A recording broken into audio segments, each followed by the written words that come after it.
오늘 저는 나를 사랑하는 분이 있습니다. 그런 제목으로 하나님의 말씀을 전하겠습니다. 지금 현재 문화체육부 장관인 도정환 장관은 시인입니다.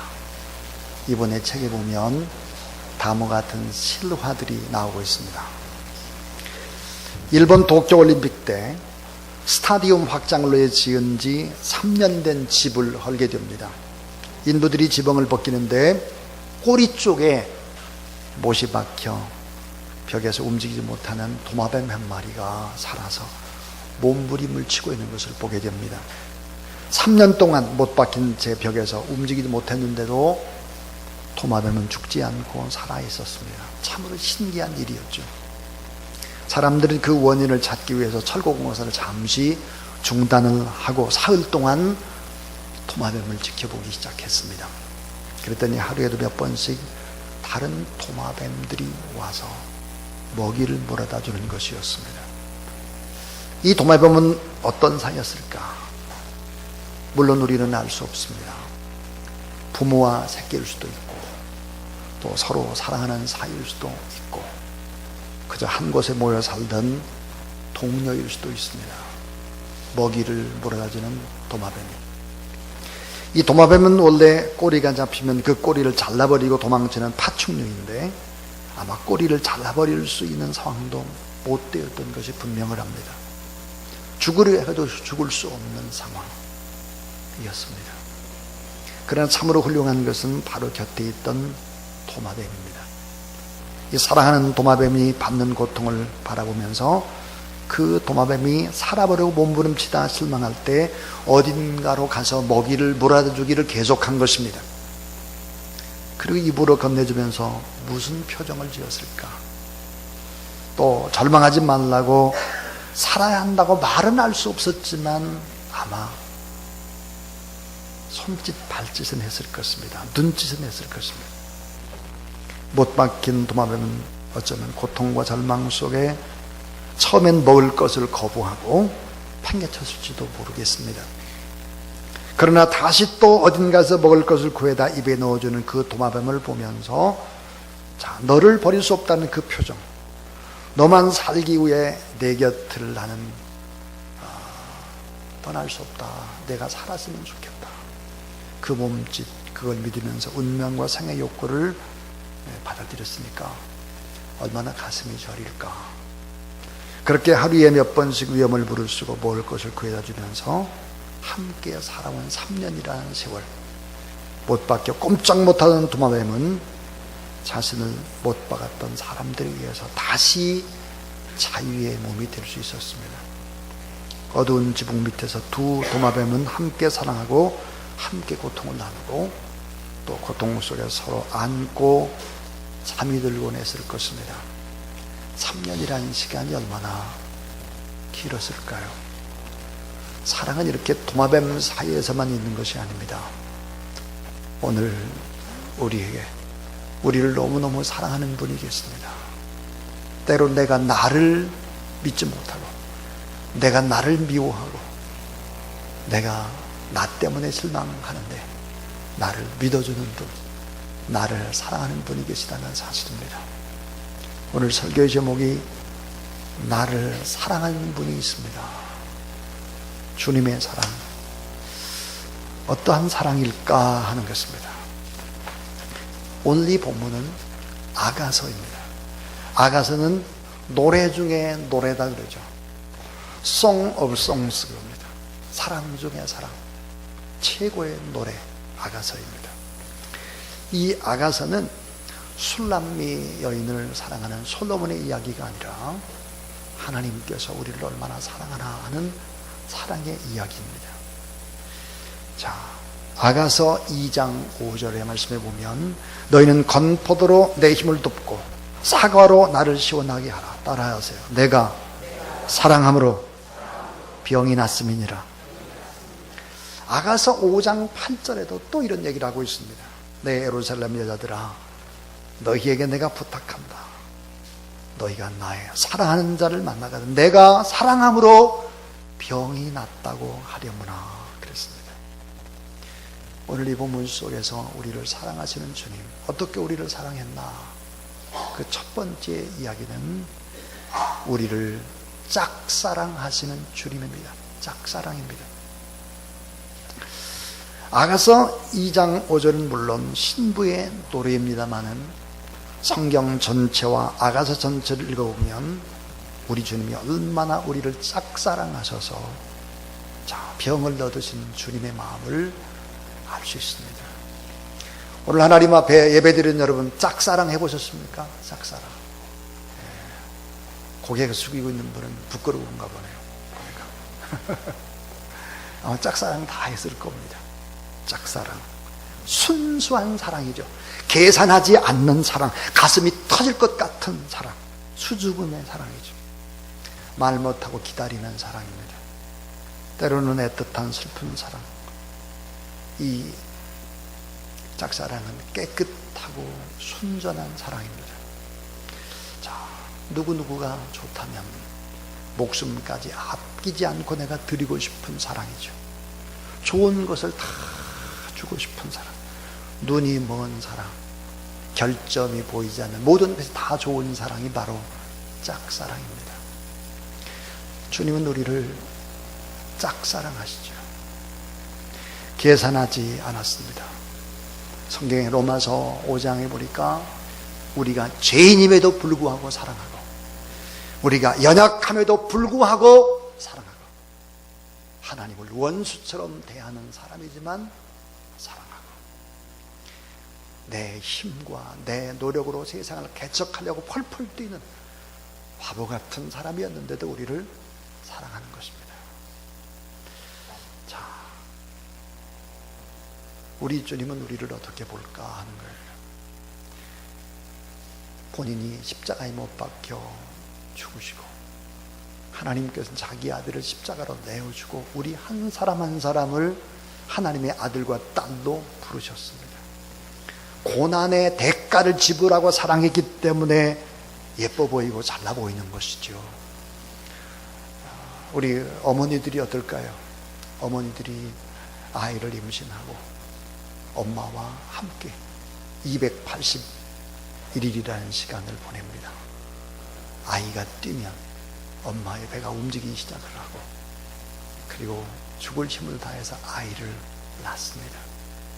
그래서 그 아이는 어머니에게는 그저 짝사랑의 대상이죠. 평생 좋은 것만 보이는 것입니다. 나쁜 것이 보이지 않는 것이죠. 오늘 말씀에 신랑 되신 주님께서 우리를 부를 때 어떻게 불렀나? 아가서에 보니까 우리를 이렇게 부릅니다. 여인 중에 어여쁜 자야, 아름다운 내 사랑, 내 사랑아, 너는 참으로 어여쁘고 화창하도다. 너는 잘 익은 포도송이로다. 나의 사랑 어여쁜 자야, 나의 비둘기야, 일어나라. 나의 사랑아, 너는 순전히 어여뻐서 아무 흠이 없어라. 네 사랑이 어찌 그리 아름다운지 내 마음을 빼앗는구나. 너는 동산의 샘이요 생수의 우물이요 레바논에서 흐르는 시내로다. 나의 비둘기, 나의 완전한 자여, 일어나 함께 가자. 우리를 어떻게 볼까요?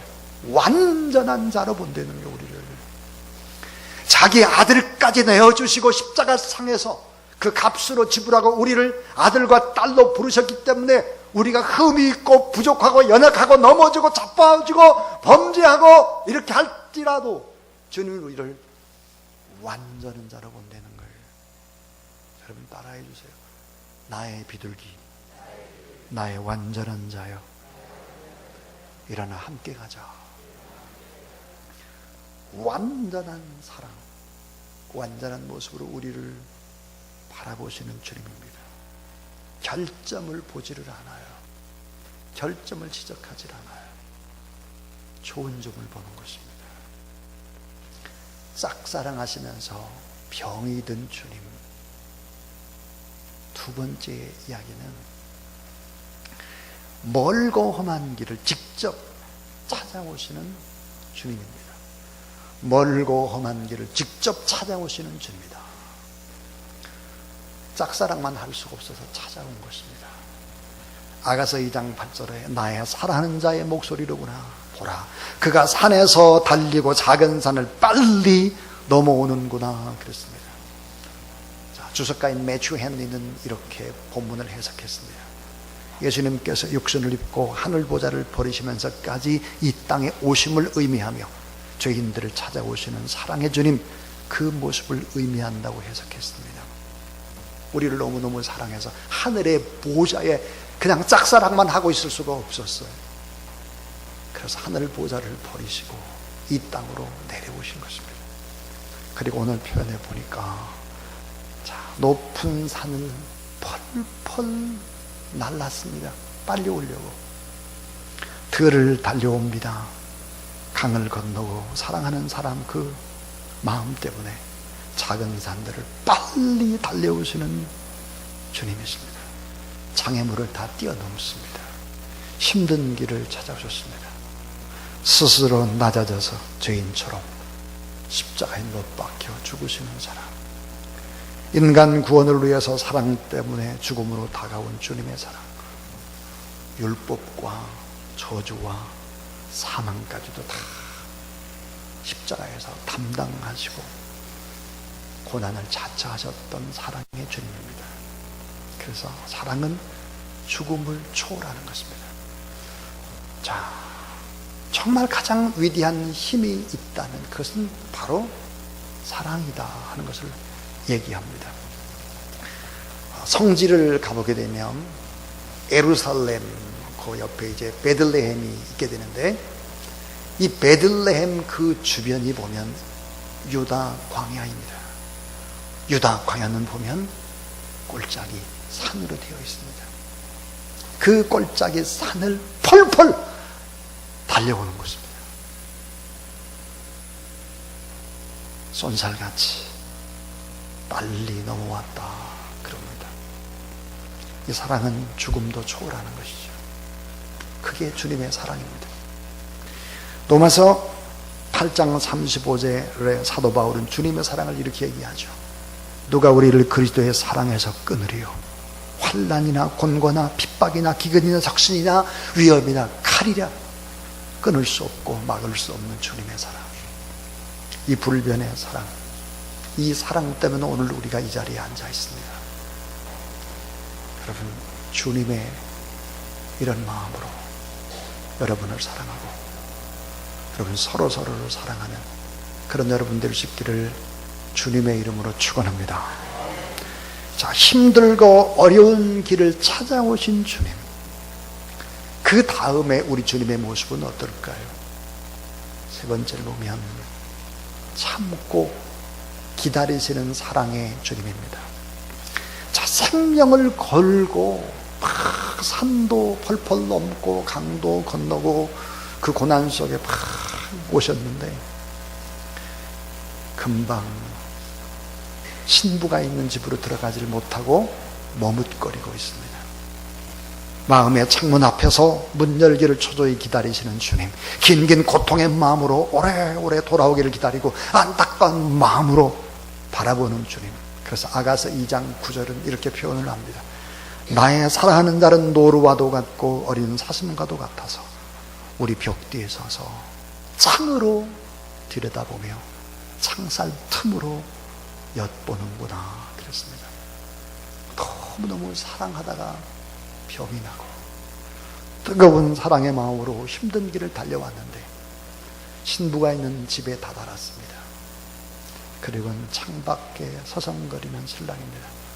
견딜 수 없어서 창살 틈으로 방을 엿보고 있는 거죠. 초조히 기다리고 있습니다. 신부는 쿨쿨 잠을 자고 있는데 이 신랑은 신부를 만나고 싶은데 방문을 팍 차고 들어가고 싶지만 기다리는 것입니다. 인내하고 기다리는 것이죠. 신부가 마음의 문을 열어주기를. 절절한 사랑과 긴 기다림. 주님이 얼마나 우리를 기다렸습니까? 우리는 세상을 향해서 얼마나 많이 달려갔습니까? 주님이 강제로 우리를 그렇게 하지 않았고 우리가 돌아오기를 주님이 수없이 기다리셨습니다. 아가서 5장 2절은 좀 더 구체적으로 이렇게 표현을 하고 있습니다. 내가 잘지라도 마음은 깨었는데 나의 사랑하는 자의 소리가 들리는구나. 문을 두드리려 이르기를 나의 누이, 나의 사랑, 나의 비둘기, 나의 완전한 자야, 문을 열어다오. 내 머리에는 이슬이, 내 머리털에는 밤 이슬이 가득하였도다 하는도다 그랬습니다. 자, 주님이 밤새 꼬박 문 밖에 서서 창살 틈으로 엿보면서 이슬을 맞은 것입니다. 그리고 문을 열어달라 조용히 기다리고 있습니다. 나의 누이, 나의 사랑, 나의 비둘기, 나의 완전한 자의 문을 열어다오. 내 머리에는 이슬이, 내 머리털은 밤 이슬이 가득하였도다 그랬습니다. 여러분, 사랑은 너무 일방적이고 독단적이고 강요가 되어서는 안 되는 것이죠. 사랑은 기쁨으로 스스로 자기를 내어주는 것입니다. 스스로 문을 열어주는 것이죠. 먼 길을 힘들게 달려와서 새벽 이슬을 맞고 서성대는 신랑. 여러분, 성격이 급한 신랑 같으면 어땠을까요? 어떤 집사님이 이런 얘기 하더라고요. 모 집사님이 말씀하시기를 저 같으면 못 참고 전기톱으로 문짝 다 부수고 들어갔을 겁니다. 이렇게. 이건 사랑이 아닙니다. 전기톱 문짝 다 부수고 들어가는 게 사랑이 아니잖아요. 요한계시록 3장 20절에 보니까 볼지어다 내가 문 밖에 서서 두드리노니 누구든지 내 음성을 듣고 문을 열면 내가 그에게로 들어가 그로 더불어 먹고 그는 나로 더불어 먹으리라 그랬습니다. 주님은 오래오래 기다리시죠. 우리가 마음의 문을 열 때까지 오랫동안 기다리셨다 하는 것입니다. 마지막 네 번째 이야기입니다. 그 네 번째는 따라하세요. 잠든 신부를 깨우고 계시는 사랑의 주님. 우린 모두 다 신부입니다. 신부. 남자들도 영적으로 신부. 참된 신랑이 주님이시죠. 아가서 2장 10절부터 13절에 나의 사랑하는 자가 내게 말하여 이르기를 나의 사랑, 나의 어여쁜 자여 일어나서 함께 가자. 겨울도 그치고 비도 그쳤고 집에는 꽃이 피고 새해 노래할 때가 이르렀는데 비둘기의 소리가 우리 땅에 들리는구나. 무화과 나무에는 푸른 열매가 익었고 포도나무는 꽃이 피어 향기를 토하는구나. 나의 사랑, 나의 어여쁜 자여 일어나서 함께 가자. 여러분 따라해 주세요. 나의 사랑, 나의 어여쁜 자여 일어나서 함께 가자. 잠자는 신부를 깨우는 신랑의 간절한 마음입니다. 영적인 태만에 빠져서 잠을 자고 있는 신부, 잠든 모습으로 늑장을 부리고 머뭇거리면서 핑계를 대고 안 일어나 나태 속에 있는 신부에게 우리의 신랑 되신 주님이 말씀을 하십니다. 그리고 마음의 문을 두드립니다. 안타까운 마음으로 부탁합니다. 이제는 영적인 잠에서 깨어 일어나세요. 이제 일어나세요. 지금은 그럴 때가 아닙니다. 겨울도 지나고 비도 그쳤고 이제는 꽃이 피고 새가 노래하는 계절입니다. 일어나세요. 나의 어여쁜 자여 일어나 함께 갑시다. 신부여. 이렇게 깨우고 있습니다. 사랑이란 뭘까요? 사랑이란 이렇게 일방통행이 아닙니다. 오래 기다려주고 마음의 문을 열고 그리고는 함께 손잡고 한 방향을 향해서 함께 걸어가는 것입니다. 나를 사랑하시고 나를 가치 있게 여겨주시는 주님의 사랑, 이 사랑이 행복한 가정을 만드는 것입니다. 이 사랑을 받으면 거칠었던 사람이 온유한 사람이 됩니다. 이 주님의 사랑을 받게 되면 야수와 같았던 사람들, 상처가 많았던 사람들, 이런 사람들이 다 절제할 줄 알고 따뜻한 사랑의 사람으로 바뀌게 되어집니다. 주님의 사랑, 이 사랑이 인간성을 회복시키게 하시고 이 사회를 건강하게 하고 모든 삶의 문제를 해결하는 묘약이 되는 것입니다. 자, 우리를 너무너무 사랑하셨던 사랑의 주님이 병이 났습니다. 하늘 영광을 버리고 멀고 먼 험한 길을 찾아오신 사랑의 주님, 우리가 돌아오기를 묵묵히 기다리셨던 주님이 마음의 문을 두드립니다. 그리고 주와 함께 영적인 나태에서 벗어나서 또 함께 주의 사랑으로 나가기를 원합니다. 이런 사랑이 여러분에게 일어나서 여러분 만나는 모든 사람들이 더 큰 행복 속에서 인생을 살아가는 귀한 은혜가 있게 되기를 주님의 이름으로 축원합니다.